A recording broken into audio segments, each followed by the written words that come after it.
What is up, everybody? How's everybody in Birdland doing tonight? What's up, Pigtown? How are you?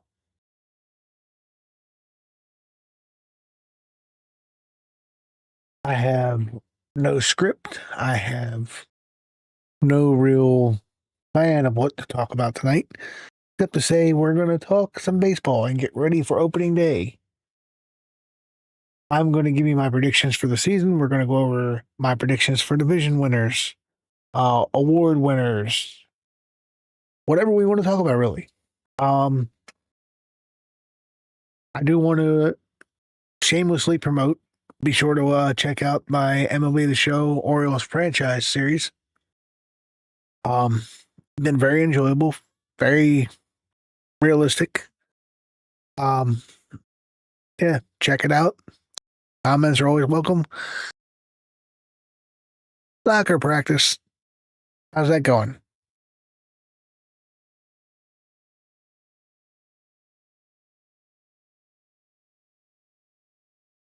If any of you wonderful people that may either catch this stream live or may watch the video later, please make sure you follow Pigtown Sports. In my opinion, the greatest Baltimore sports content creator out there right now. Second to none. And I'm not just saying that because he's my friend.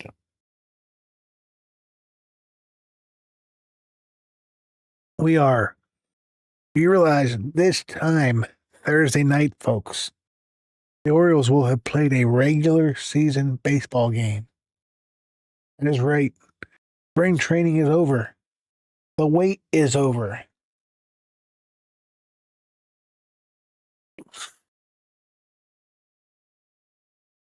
Opening day is upon us.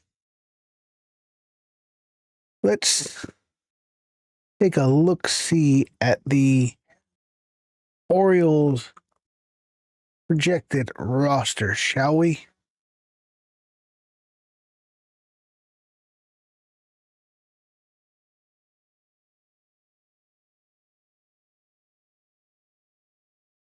Okay.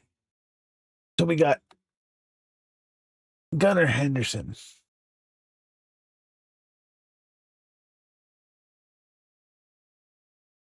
We're going to get to the prediction here in a little bit, but we got the obvious. We got Gunnar Henderson. We got Taylor Ward. We got Pete Alonso.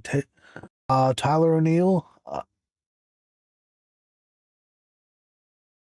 Adley Rushman. Samuel Basayo. Bobby Mayo. Colton Cowser. And Blaze Alexander. I truly believe, Jordan Westburg's injury notwithstanding, Blaze Alexander is going to be a sneaky, excellent pickup for us. And I'm not just saying this because Cade Stroud's already been sent down by the Diamondbacks. Surprised the heck out of me. How do you give up one of the best utility players in the National League?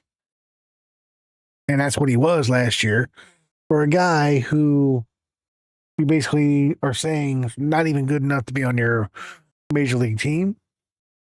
Especially when the Diamondbacks don't have a bunch of world beaters on their roster in their bullpen. The bench is interesting. Right now I don't see Dylan Beavers making the initial 26-man roster because he is banged up. If he was healthy, no question he's on the team. Ryan Mountcastle, no question, barring injury, on the team. I swear the only thing I don't like about this is I wish I could get rid of those graphics at the bottom without having to keep shutting them off.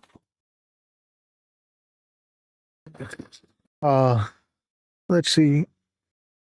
Jeremiah Jackson, I tend to believe he's on the team. He does have more positional versatility. I could see a Brian Ramos making the roster possibly. And you brought up something interesting, P-Town, that you're in the stream you had with Paul. Uh, Leonys Tavares. Now, let's face it, the Orioles do not have a true center fielder on their roster because Colton Cowser, Dylan Beavers, certainly Tyler O'Neill at this point in his career is not a true center fielder. Leonys Tavares is the closest thing major league roster wise that the Orioles have to a true center fielder. Now, that being said, I think we'll be lucky if he hits his body weight. I understand that he is a very versatile, very good glove. That being said, his glove better be very good because I think you alluded to it. What is Tavares really going to give you at this point that Enrique Bradfield couldn't give you? Now, I understand the argument. You want Enrique Bradfield in the minors, getting regular at bats.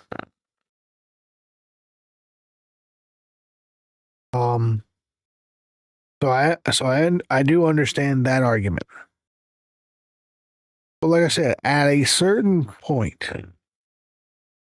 especially when in our division, it is going to be a dogfight all year. You are going to want the best roster you can muster. You want the best 26 men for 162. And Leonys Tavares isn't it. Honestly, and I take back what I sort of just said, I'd almost be fine. And I truly believe this was one of the, before the, I believe one of two things though, Pigtown. I believe when they traded for Blaze Alexander, they either A, knew about Westberg's injury and they felt like they needed a super utility man, or if they didn't know about Westberg's injury, I think they were trading for him with the intention of him being the starting center fielder. I really do think that if Westberg was healthy, if Holiday was healthy, Blaze Alexander would have been getting the reps in center field, and he would be our starting center fielder on opening day. Now, that being said, I don't know in that case what you do with Dylan Beavers, put him back in the minors. He's your fourth outfielder. Certainly, in that case, if what I'm saying had come to fruition, certainly Taylor Ward still in left field. Colton Cowser in that situation would be in right field. Or I suppose you could flip the two, even though Ward is more used to playing left field, so you probably wouldn't mess with that there. Either way, Blaze Alexander is going to be a huge part of this team. And people that were up, I understand the bullpen has question marks, and we will get to the bullpen. But I saw people on social media so up in arms when we made that trade. How can you give up Cade Trout after the year he had last year? Folks, Cade Trout isn't Mariano Rivera. It's not like we gave up the second coming of the best relief pitcher in baseball, folks. Keep that in mind.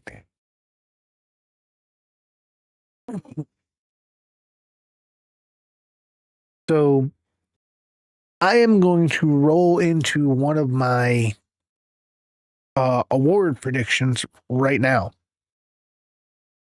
You can call me a homer if you want. I truly believe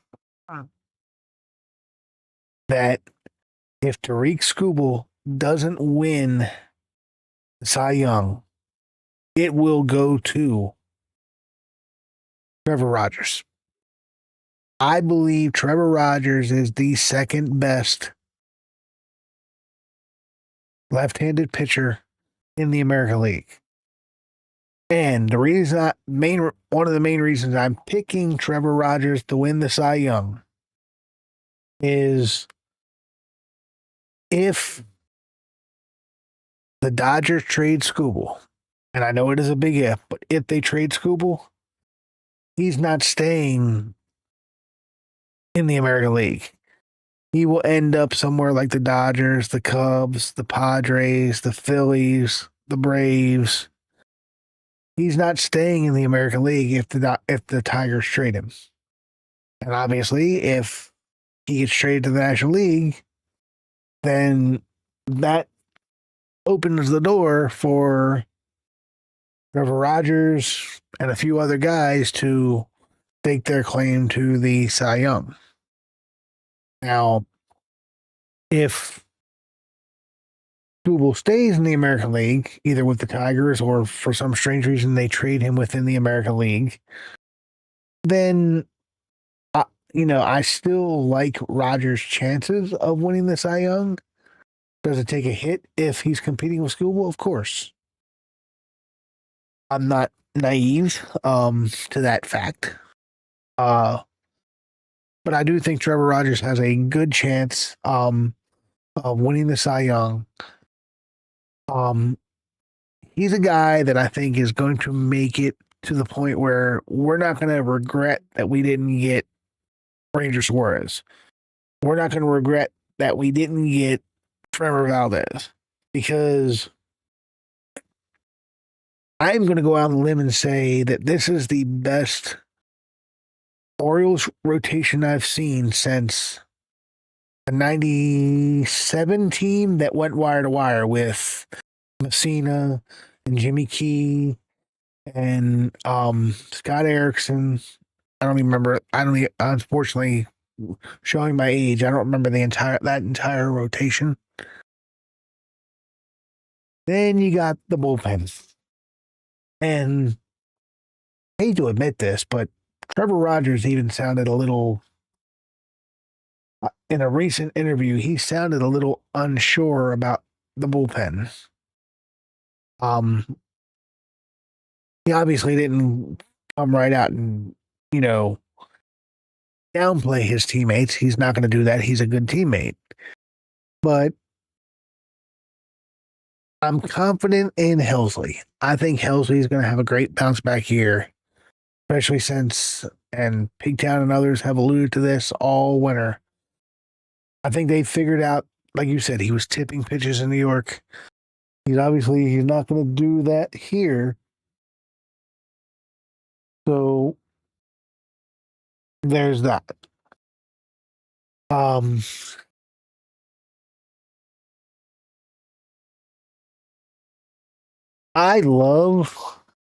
a big Rico Garcia guy. I loved what he did for the team last year. I think he's going to have an even better year this year. Tyler Wells, I know Paul said it during your guys' show Sunday night. He said Tyler Wells is going to be an all-star. I'm going to take that a step further.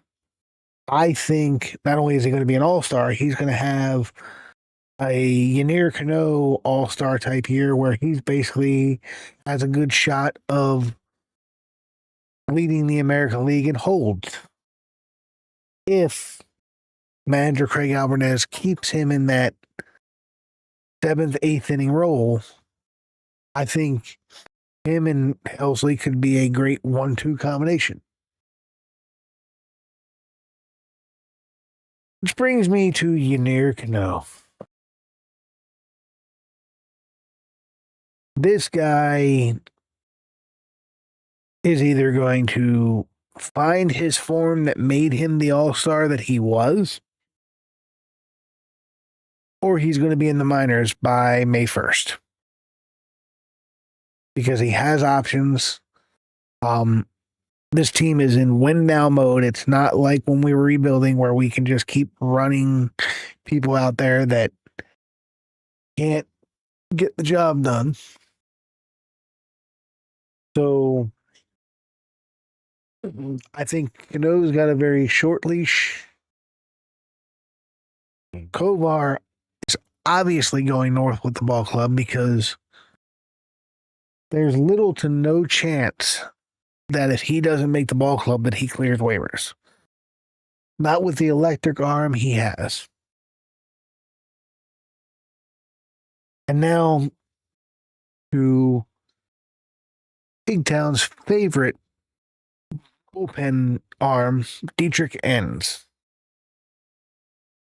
I'll be honest with you, I did not see Dietrich Enns pitch a lot last year. I'm assuming he must have done some good things to even still be in consideration this year. What I do know is that Wolfren does have the more electric arm.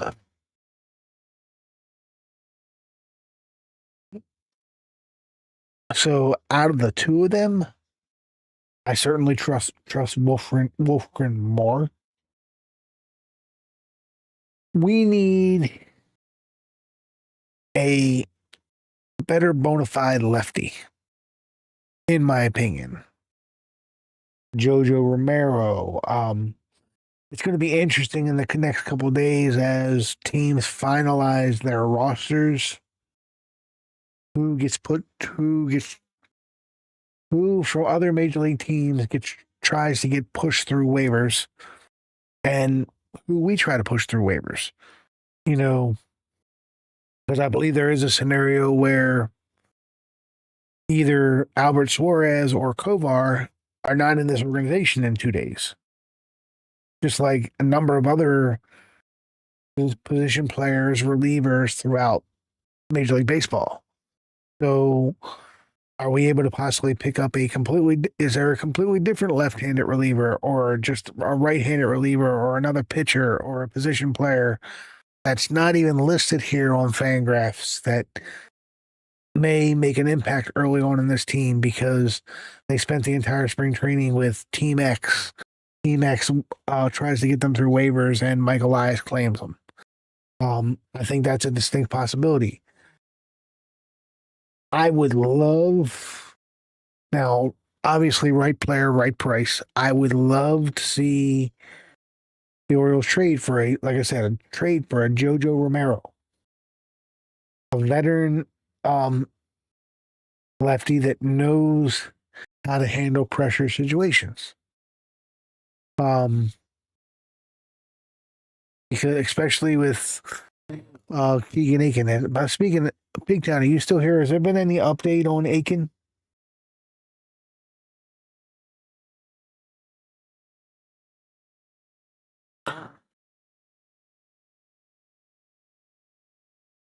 If there has been, I haven't heard it.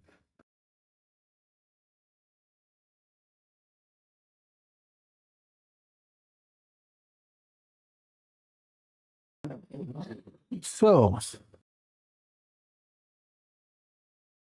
let's take a look at our standings.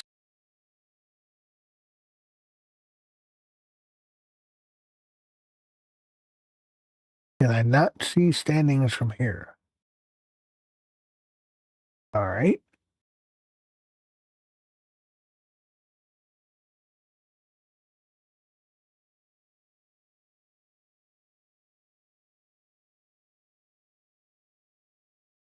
Let's take a look at their projected standings by division. This is actually going to be the first time I've looked at this. So apparently,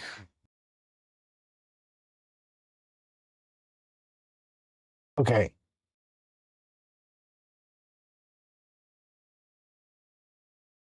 Please tell me this is not right. Oh, okay, 2026. So we are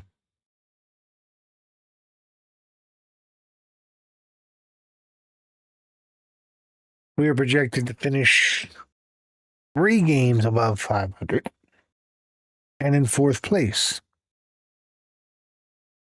I completely disagree with this. I have the Orioles winning. I tell you what, Big Town project Big Town. I believe you predicted 93 wins. I'm going to go one better. I'll say they'll win 94. So 94, and I guess that would make it 68. I'm going to say that they finish, however, in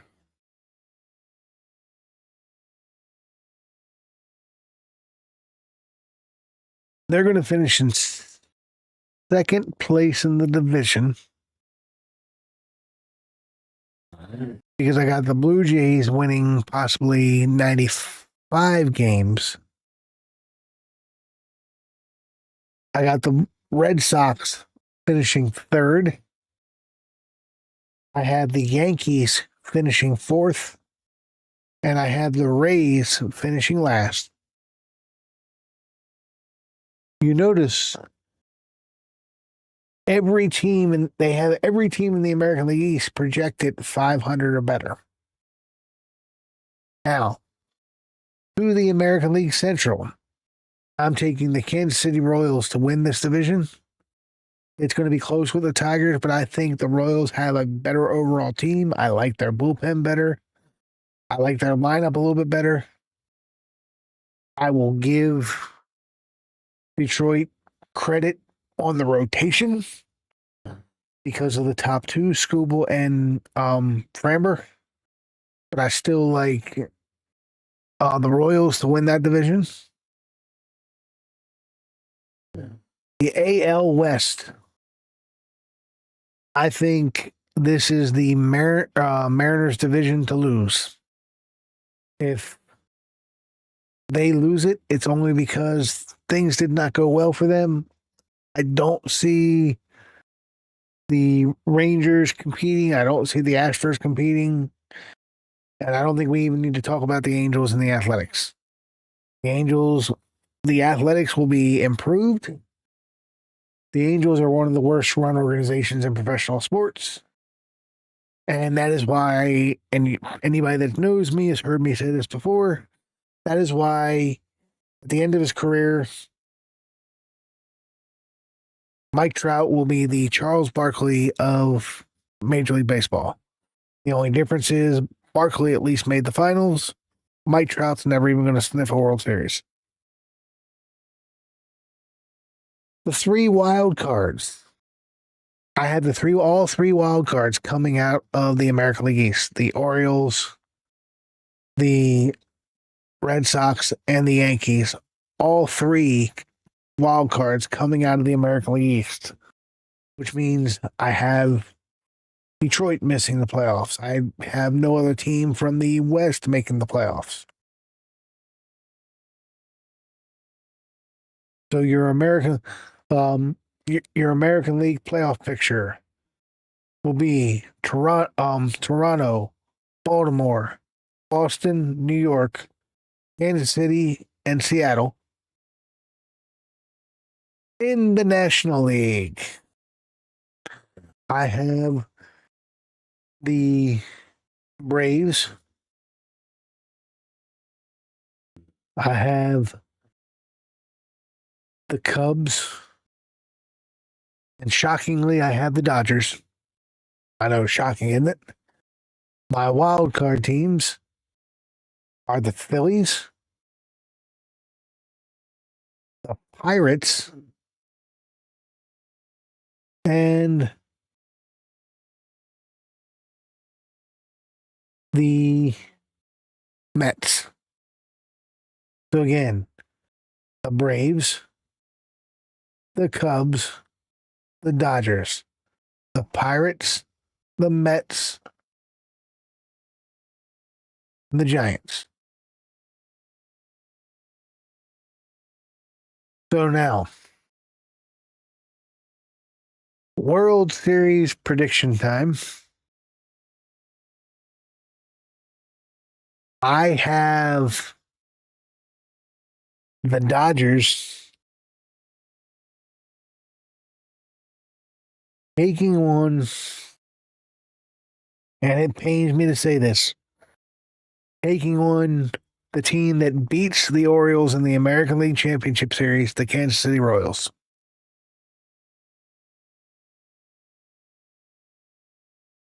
So again, the Dodgers and the Royals in the World Series, with the Dodgers three-peating.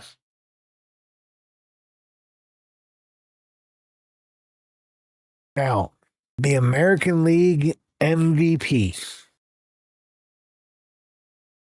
I am going to give the American League MVP to Bobby Witt Jr.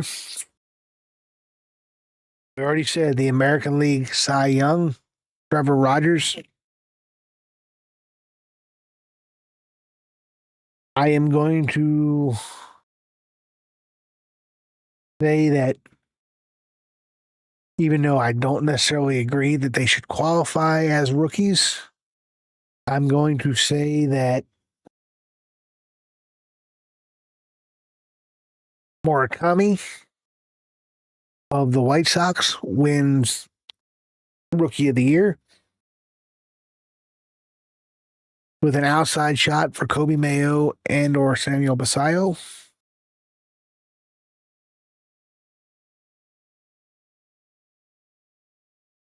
I could still see Connor Griffin winning the NL Rookie of the Year. Let's see.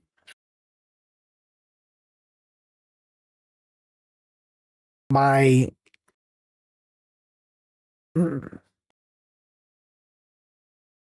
Cy Young pick. I'm going to take Yamamoto of the Dodgers. And as far as the MVP, I'm going to say Ronald Acuna Jr. bounces back, shows everybody that he is one of the best players in baseball, and he wins the National League MVP.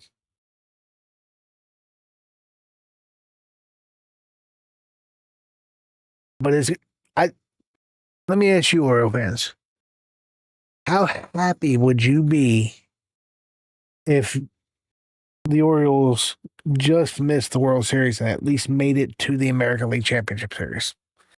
After everything we've been through since the late 90s and even, I guess, the Buck Showalter years when we were good, if we made it to the American League Championship Series, would you be satisfied?